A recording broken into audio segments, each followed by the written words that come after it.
teams and let that allow us to extrapolate and put him in at first ballot. But if you actually just look at body of work, that's where Kirby is a lot like Joe, or he's a lot like Tony Oliva, who didn't make it in. And Tony Oliva had 8 of the best years in baseball history as a hitter and also a very good outfielder. And then his knee injury caused a downturn that kept him from getting into the Hall. So, the thing, there's always an interesting parallel to whichever way you want to think about this. Tony was exactly the person, that's where I was going to go as well. And if you look at Puck's stats, and by the way, he's a Hall of Famer, no doubt Hall of Famer in my mind as well, but there are 10 years of terrific performance by Puck.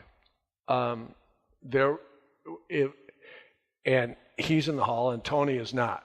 Tony had 8 years, the first 8 years of his career. He was Rookie of the Year, won the batting title. He won the batting title the next year, and no one's ever done that before. Win the batting title the first 2 years of your major league career. All-star all 8 years, and won a Gold Glove. And in those 8 years, he won 3 batting titles, finished second twice and third 3 times. So in all 8 years, he was either first, second, or third. 3 wins, 2 seconds, and 3 thirds. And it could have been 3 seconds and 2 thirds. But it doesn't matter. And then he got hurt and wasn't the same.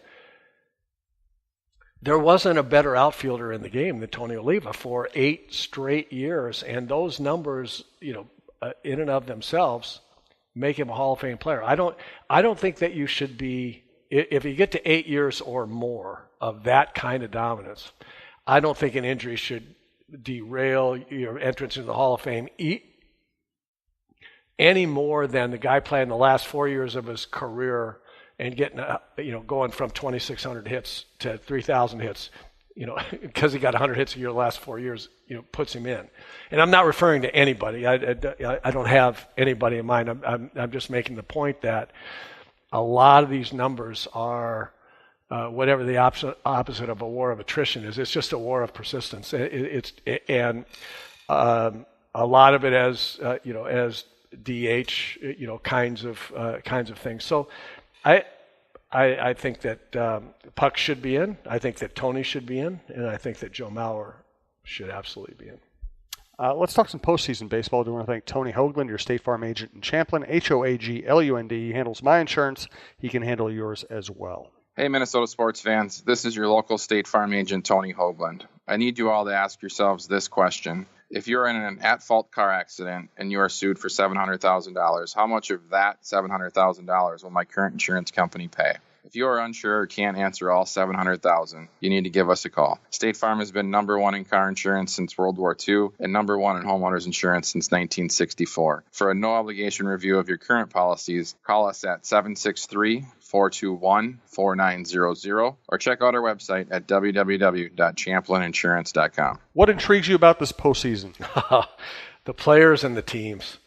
I'm so excited, and one of the things that bothers me is that we have the potential of not seeing some really great players that we're going to see tonight and tomorrow, and then some of those players are going to lose and go home. And I'd like to see Nolan Arenado in the postseason for 15 games. What a player. I'd like to see Arenado and Story and Charlie Blackmon, play 15 games through the postseason. I feel the same way about Yankee and Oakland players, right? Whoever loses, there we're gonna miss out on seeing some terrific players. But whoever's left standing, we're gonna see some terrific teams and some unbelievable talents. And if we just go to the division winners and kind of click through them and think about watching Altuve and Bregman and potentially Correa if he gets hot, for example, and Verlander and Morton and Cole and those guys pitching, and Cleveland with Ramirez and Lindor and Encarnacion and Kluber and Carrasco, and I mean, you think about these matchups of hitters versus pitchers, and you think about Judge's back with the Yankees and the young players that they have, and then of course you get to Boston, and Boston's been phenomenal. And how are those guys going to now compete after winning 108 games and being by far the best team? But now you get in short series, and are the hitters gonna step up against the best pitchers in baseball? And it's wonderful stuff. You watch that Dodger game yesterday, and those hitters stepped up. That Marquez for Colorado had great stuff. He was pitching a good ball game, and 2 pitches got him basically. One to Bellinger and one to Muncy. And the Dodgers are extra base hitting. They're a home run, doubles hitting team, and those guys stepped up and did what they did. I mean, that's in high drama situation. What could be better than this? I mean, just think about the player. Now you got the Milwaukee Brewers, and it's just what they did over the off season. And the Brewers are now in, and we're going to get to see Christian Yelich, continue his assault against big league pitching. It's one of the greatest stories in decades. What that kid did, and I saw him first 3 years ago. I think 3 or 4 years ago in Miami, and I was just happened to see a game. Maybe it must have been against the Twins, somebody. And I saw this kid swing, and I said, I like this kid. Who is this, right? And I didn't know anything about it. Some kid named Yelich. I had no idea. Man, do I think this guy's going to be a good hitter? Well, I didn't know it was going to be this good. And what the Brewers did to get Yelich and Lorenzo Cain and put that team. I mean, it's exciting stuff. And then of course you've got the Cubs again, and all the Javi Baez and Rizzo, who's one of my just absolute favorite players. I just love Anthony Rizzo, and so as you can tell, I'm somewhat fired up about this postseason because we're going to see great players, a lot of really terrific players. All the teams are excellent, and we're going to see some fantastic baseball. And I can't wait. Absolutely. Let's do a couple of Twitter questions here real quickly. Once again, do us a favor. Go to bitesquad.com, download the app, use the promo code TALKNORTH, as if it's one word, TALKNORTH, all caps, to get your first delivery free. We appreciate it. From Jeff Ruland from Seattle, question for Roy. If he was the owner, what would be the one change that he'd make to any part of the Twins to get them on the winning path? Well, there's not going to be one change that's going to do it. And I appreciate the phrasing the question that on the winning path, because it is going to be a bit of a journey here. It's going to be a bit of a road or a path. Go back to if I could do one thing, meaning I had a magic wand, I'd wave that wand and say, Buxton and Sano are never going to get injured again in their lives, and they're going to be the players we think they're going to be. That would be the one thing that I would wave my wand and accomplish. Short of being able to guarantee that, this is the difficulty. I was thinking about this a few days ago, and even before this question came up, and it's a timely question for me. I think they need a closer. I think every team needs just a lockdown closer, and the Twins don't have that yet. That person may emerge, but they don't have that.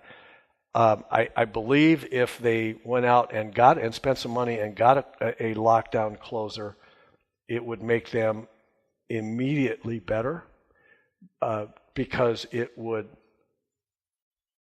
compress the talent that they do have into everybody fitting in really, really good roles that there aren't any real question marks about. And what I've been thinking about is the problem is,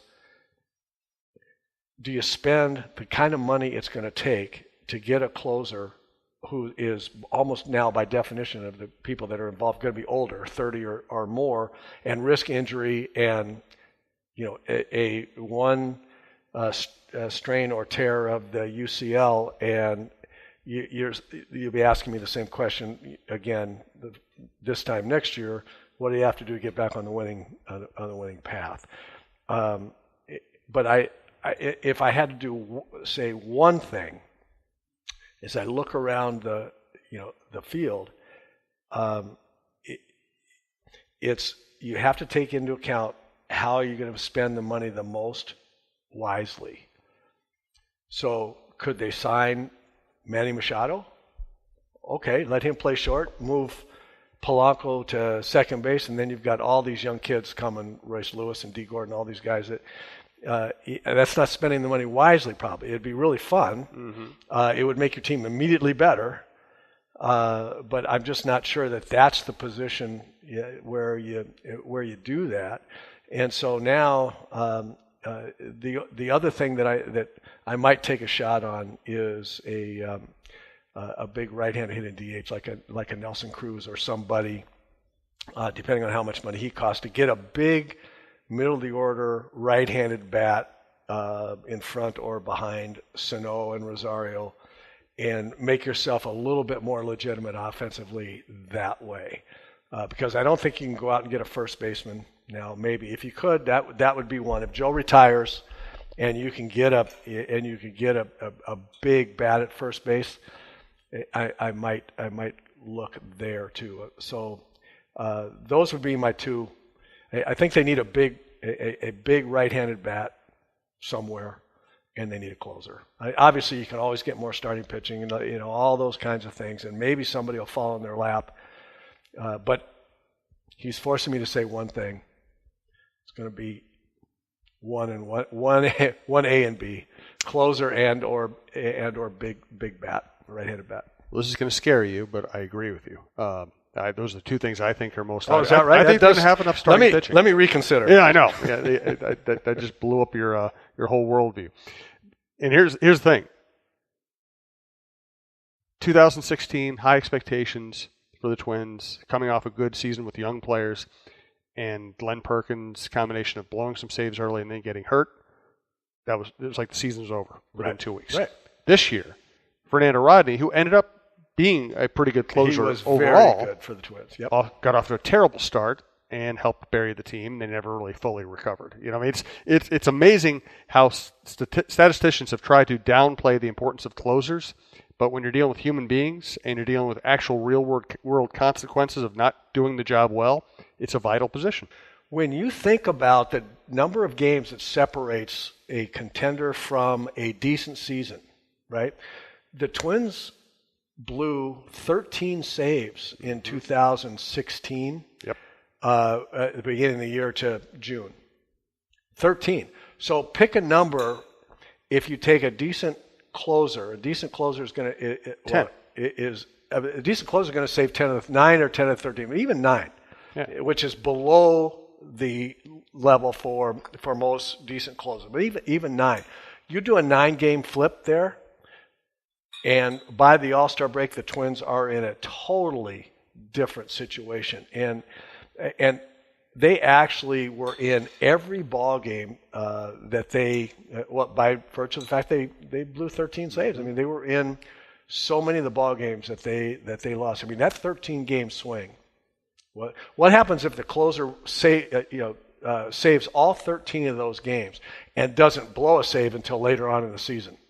Oh my gosh, a 13-game swing at that point in time is 26 games in the standings. I mean, there's no telling what that would have done with that young club. Right. There really isn't. They were soul crushed, by the end of April. They absolutely were. It was too young a team to get over that, yep.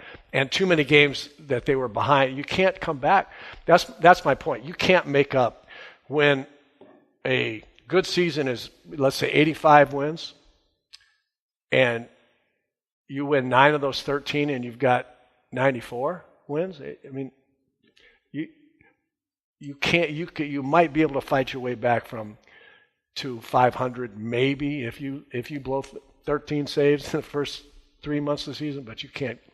You're not going to get. That's going to be the best you can do. Absolutely. Good Twitter question from David Rohde, who works with. Or David Rode. Or David Rode. I'm sorry. I'm sorry, David. I'm so bad at this. Because I buzz through my Twitter mentions and I read phonetically, so I always forget how to pronounce people's names. I apologize. But David works with you, Pitch In for Baseball. Why don't you give Pitch In for Baseball a quick plug, and then we'll ask David's question. Well, pitch in for baseball is that we are the absolute global leader